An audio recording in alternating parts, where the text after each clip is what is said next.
Good morning, YouTube. We are going to South Carolina, and guess what? We have recently switched to EVs, and we wanted to see how much would it cost, especially the way that gas costs nowadays. We wanted to see how much would it cost the trip down and how much do I have to wait to charge. So far we left the house at 4:30. Right now is about 9 a.m. So this is our first stop. We are in Franklin, Virginia. So far our charge has been 25 minutes, and this is usually people's main concern. They wonder how long does it take to charge. But we were able to use the bathroom, get breakfast, so it would have taken us this long anyways. Our car has mapped out our route and it includes all of the supercharger stops, so you don't have to worry about where is the next station. This charge has cost us $18.60 for a full battery. $18.60, not too shabby. So I have a croissant that says, "Please eat me." Some turkey, chipotle mayo, Ooh. fresh from Wawa, baby. Okay, what's the second sandwich? Same thing times two. Okay. 3 minutes remaining. It was 11 minutes to charge up to 80%. What? Two. Number two. Hey YouTube, this is stop number 2. We're in Wilson, North Carolina. The cool thing about this set of chargers, there's a Crystal restaurant. Never had it before. I think it's similar to a White Castle, but picked up some Crystal food here, a couple of quick sliders. The one thing I will say, a lot of folks are worried about when you take an EV on a long trip, how long it'll take to charge. So we pulled in here, I think 30% left, and we're charging up to 80%, but it's already at 80%. I literally just got back into the car with our food. So it took longer to get the food than it did to charge. And I'm not saying that to make fun of Crystal or any restaurant workers. I know that they're doing the best that they can, but I'm telling you this because when you get it, if you get an EV, the charging really isn't an inconvenience. By the time you finish using the bathroom, maybe getting some fresh food made, it literally is about the time it takes for your car to charge and charge more than you need for the next stop. So what did we get, you might ask? For the little one, crispy nuggets. Okay, we also got a little cheeseburger. They have little baby sliders. I got this one with just mustard and onions. One thing to note, if you go to a Crystal restaurant, we don't eat pork, so I always ask and make sure that everything is all beef. The burgers are, the hot dogs are not. They're mixed with beef and pork, I believe. Maybe even chicken, I don't know. But the lady did say that they're mixed. So cheeseburger, I think these are new, at least the way it says on the outside. But I got a little crispy fish slider. A little baby thing. So we're going to eat. As you see, the car is already done charging, and then we'll make it to the next stop. So thanks for coming along with us. To stop number 3, we arrived here with about 30% charge.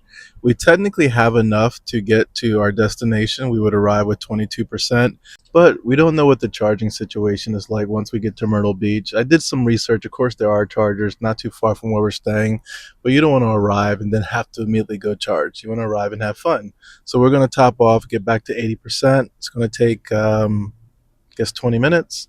So that means our total one-way expense charging to get from Sussex County, Delaware to Myrtle Beach is estimated about $45.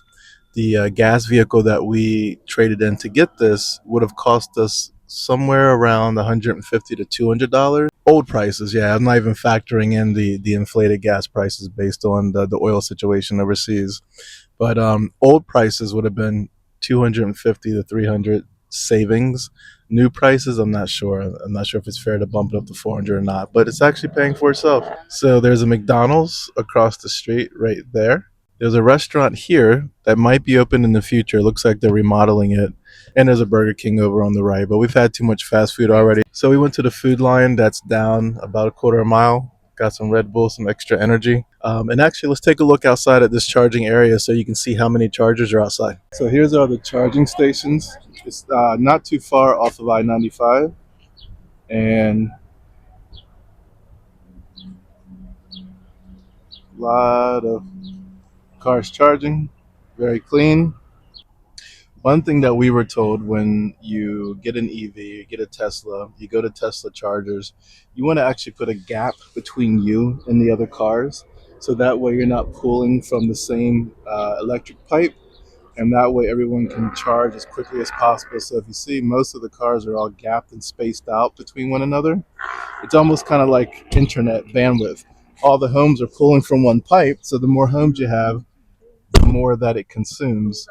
But if you put a gap in between you and each car, you'll all get the maximum charge rate, which you'll see ours is actually going pretty quickly, I think. And we're here. It didn't take us that long, honestly, and that not that much longer than it would have with a gas-powered vehicle. We still have 50% of battery, and we arrived here, got to the hotel, we parked our car, we have stuff to do, we took showers, and we're excited to spend some time in South Carolina in Myrtle Beach. There is a charging station, I think maybe 10 miles is the next supercharging station. So we hope that you do stick around to see what we ate in Myrtle Beach. See you next time. So we're about to head home with our Tesla. And the cool thing is that it's mapping out our drive for us. It's going to take 9 hours and 15 minutes. We're going to need about 4 stops to charge. And then it tells you how long you need to charge at each charger to get to the next. So now, on average, I don't know if it's 5 or 10 minutes or less when you go with a gas-powered car and you're in and out. So people say, hey, to stop for 20, 30 minutes to charge is not really something I want to do. But the Tesla's pretty smart. So it's saying, hey, stop here for 7 minutes to get you to the next charging station.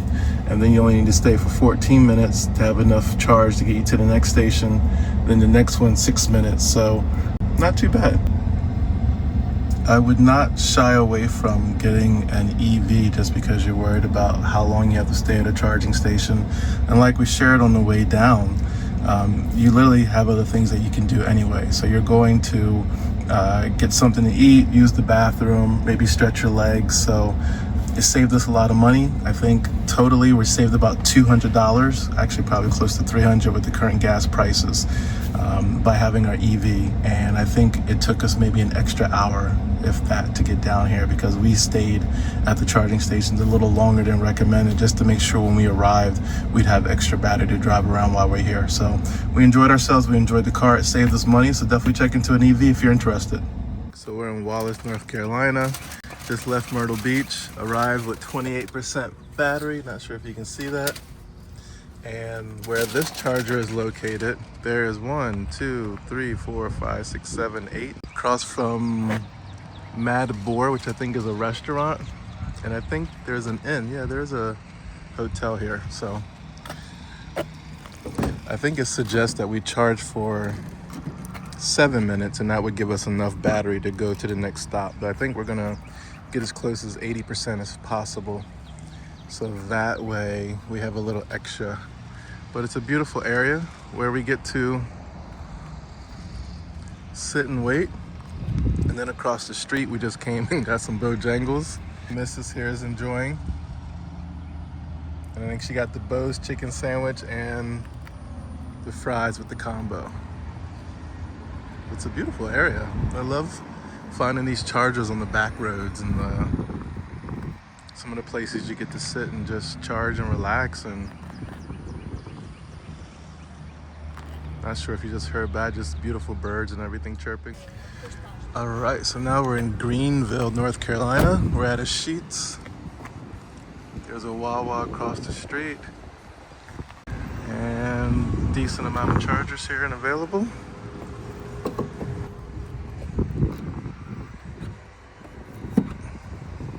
I think this one will let it go to 80%, so that way hopefully we can bypass Portsmouth, Virginia, because it might be very packed. But here we go. We are in Exmoor, Virginia, on the Delmarva Peninsula. We got a little poppy. We got a little pistachios. And now it's time to go home. And we've had 2 electric cars. And we've had one for about a month. 2 months? 2 months.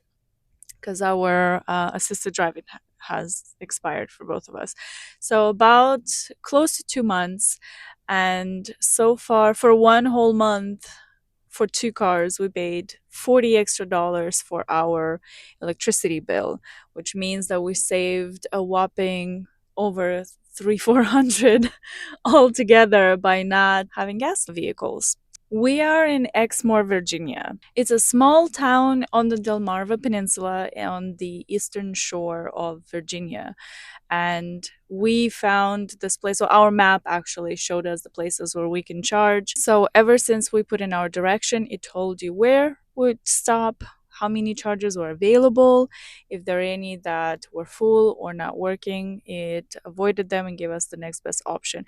And if we could find a charging station in a small town, I'm sure you'll be able to find it on whatever path you're taking to go to your destination.